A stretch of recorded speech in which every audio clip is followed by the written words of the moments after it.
boy growing up in Bed-Stuy, my brother and I lived in a one-bedroom apartment with my mother until I was 16 years old.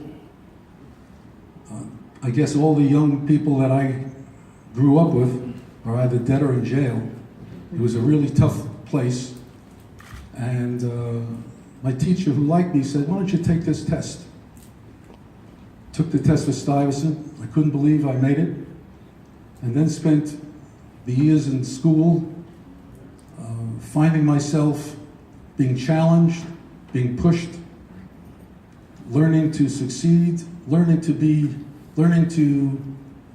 think outside the box, and learning to know that I can do it. The amount of confidence I gained was incredible. And that confidence helped me in my life.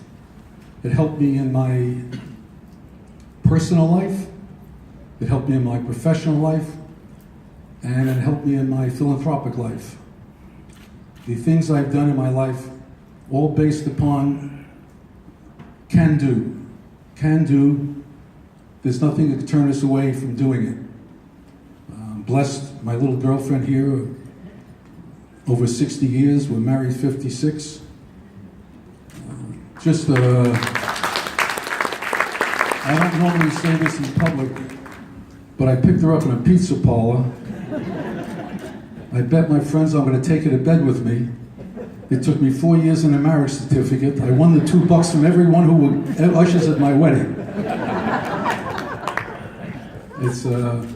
But as far as my life is concerned, the things I did professionally had to do with breaking through the barriers, never turning your head down. I mean, we're here, in all seriousness, when Iris and I got married, we lived in her parents' basement.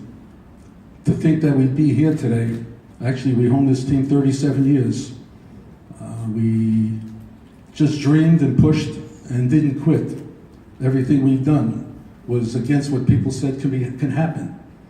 Fred and I, 1980 is when we bought the team. We each owned 2.5%. We actually were able to work our way in. Didn't have very much money, but we got in. But in '86 we went up to 50%, and in 2002 we bought our partner out. We actually, at the jewel of our business is SNY, which is the media business.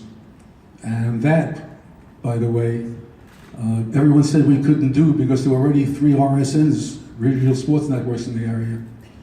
And again, they say we can't do it, we did it. You just keep moving forward and doing that.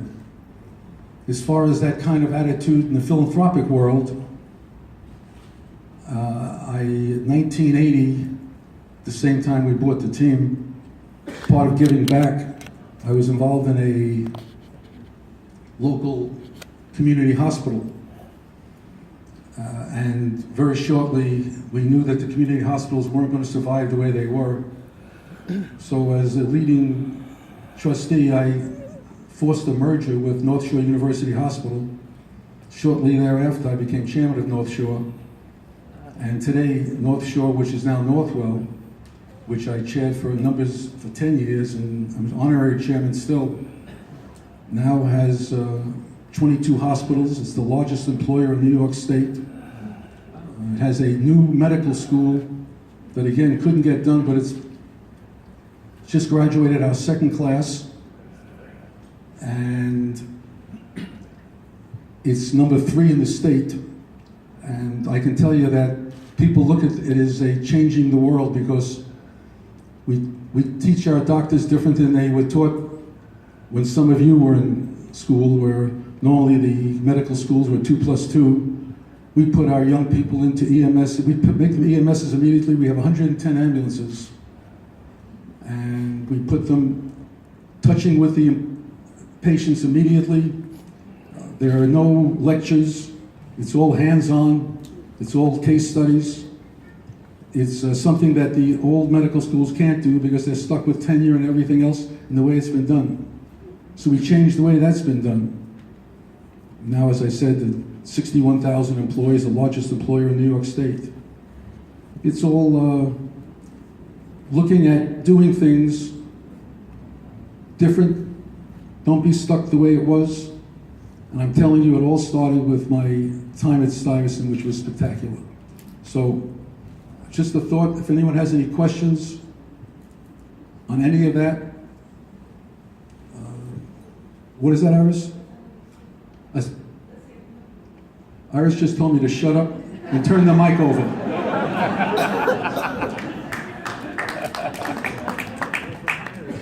Would you like to speak, honey?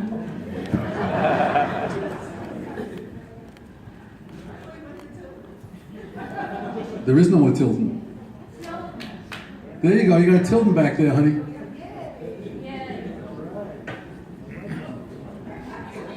Would anyone else like to buy this mic?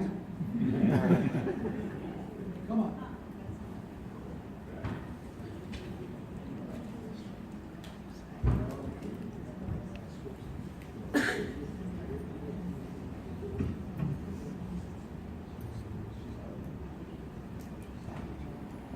Hi, for those of you who don't know me, I'm Lester Forrest, class of